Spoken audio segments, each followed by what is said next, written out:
ნასამართლობის გამო მას ამ თანამდებობაზე დავნიშნავდით, ვარ დავნიშნავდი, ჩემი გადასაწყვეტი რომ ყოფილიყო, ალბათ არა, იმიტომ რომ ვიცი რომ ეს მერე იქნებოდა გამოყენებული ასეთი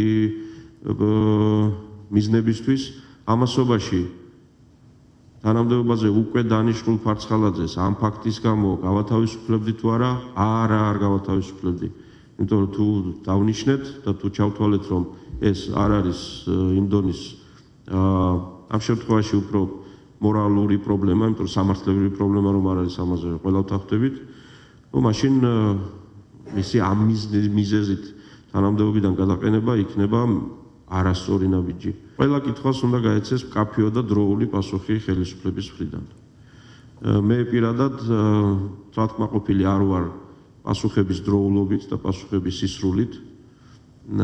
იგივე ბატონი მერაბიშვილის განცხადებიდან, პირველი განცხადებიდან მგონია რომ საკმარისად რო გავიდა იმისთვის რომ ჩვენ მივიღოთ ძალიან ზუსტი და ამომწურავი პასუხი იმ ორგანოების მხრიდან ვინც ამ ფაქტის თუ ამ განცხადების თაობაზე მოკვლევას აწარმოებენ.